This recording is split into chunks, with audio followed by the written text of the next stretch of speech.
Alright guys, so today we're going to just take you around. We've got a few projects we're going to try to do real quickly. I need to get some collards. We started from seed in the ground. And I'll show you some things that are happening. The turkeys, rabbits, pigs, all the things that we have growing on this homestead. As we move onward into fall and winter here on the Vincent Family Homestead. So stay tuned.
This is what it's like to garden in 7B. This is November the 16th. That's a green tomato. And here's a couple of watermelons we found cleaning up. So yeah, what I kind of like here is got a mustard green that came up there. Volunteer, I'll show you this here. Kind of cleaning this out. We looked. That's a piece of Swiss chard volunteer.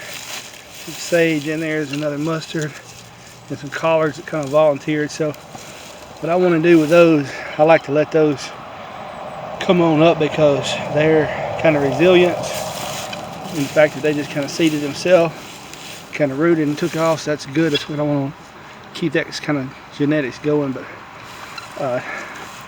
kind of let it grow over a little bit on purpose.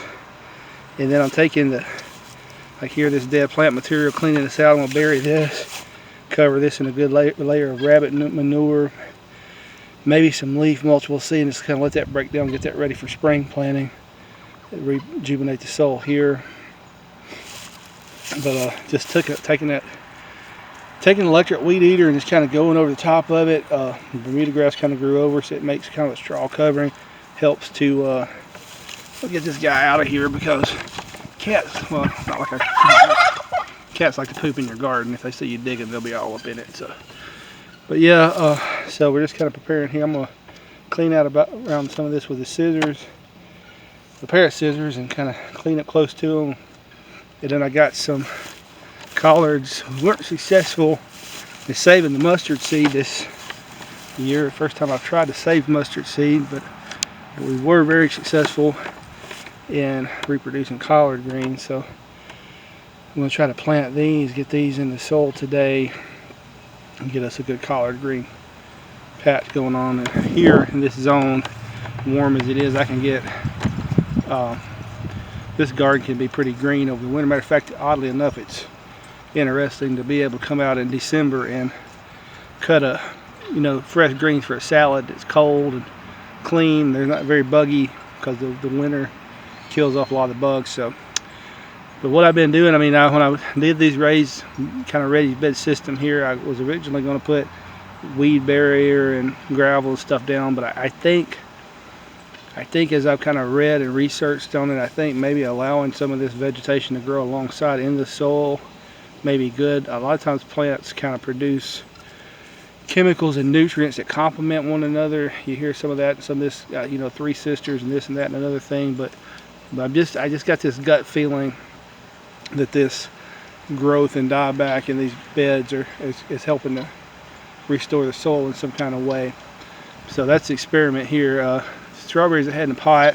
This one is doing really good here, and I think I'm just going to plant these in the ground. Tried them in the pot, but just feel like the plants did okay. I just didn't get a lot of fruit off of it. So I'm going to try to get these cleaned up, and hopefully we'll have some good collard greens. Personally, I have just not had we've grown cabbage, but to me it takes most of the winter, early spring to grow a head of cabbage. And to be honest with you, I think that you can do just about the same thing with these collards. They're really closely related. So I'm going to try that, just see. You know, I may grow some cabbage, but really as far as being productive and worth my time growing, I think the collards may be better over the winter than a big bed of cabbage. I did a big bed of cabbage last year, and I got to eat maybe one harvest off the cabbage, whereas this, we don't cut the whole plant. We just cut it, you know, as they leaf out, we cut the bigger leaves and use those. So you just kind of harvest them a little bit here and there, and you can do that. Get several harvestings off of one plant. Like I said, I think that this can be a pretty decent cabbage substitute. So pretty decent looking plants. Kind of proud of that. That's for a first seed save on collard greens. So I'm going to try to see, there's a couple plants here.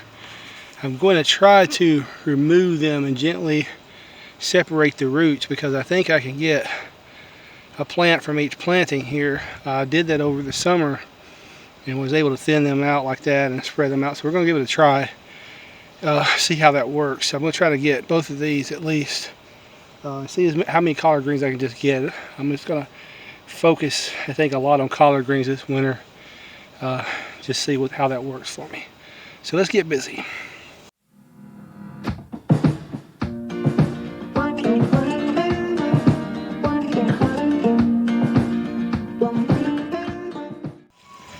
So we got them planted here pretty thick, maybe every 6 inches. So hopefully after. What's up, buddy?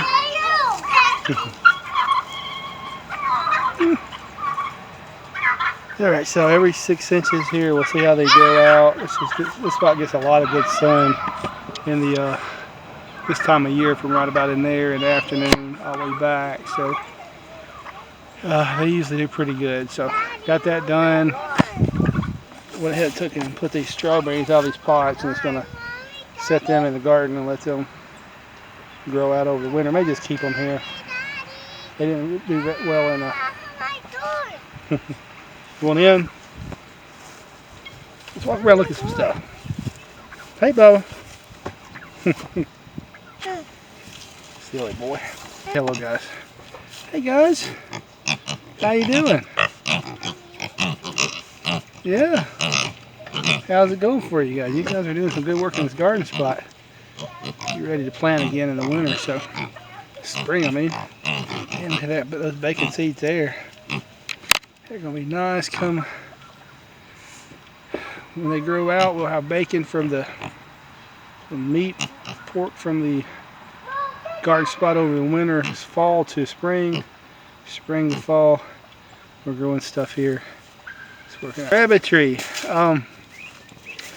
Poppy is our #1 best breeder. Has gave us once again, I don't know if you can see in there, a good kit of baby rabbits. At this stage, they're only a few days old, and this stage you only can really, a lot of people pull the fur back and count and all this stuff. I just look, if I see that fur moving, I know I got baby rabbits under there, and I just gotta let them bundle down and do their thing for a few days. But she's done pretty well. She's our best breeder, but she's getting on the older side. So this is a daughter of hers and Harvey. She got bred, so this is her first cycle, so we'll see what she does. And she may replace Poppy moving forward. But so we're cycling these every other month. So she had her Kindle Monday, and then she was bred the Saturday before, so about 30 days between them. It works out well. And you kind of stage them out. They'll go to here, hello guys, and then they'll go out a lot bigger grow out cages, and then as they get to the end there, they get processed and cycled out. So, but everything's going well. Mr.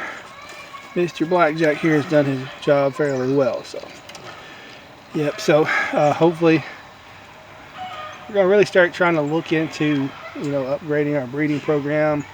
Looking for, start to weigh and keep better notes. We just kind of did it, played it by ear, so to speak. But we're gonna try to be a little bit more calculated as time goes on.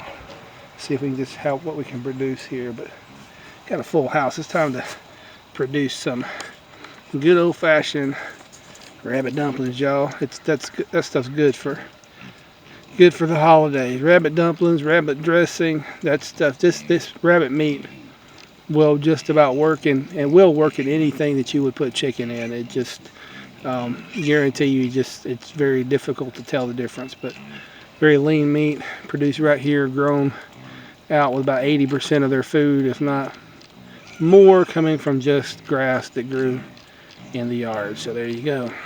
So, some of you guys may be wondering, the first time we had our very first kindle of rabbits, it dropped down to 24 degrees that night. We were just terrified that we was going to wake up and we'd have baby bunny popsicles.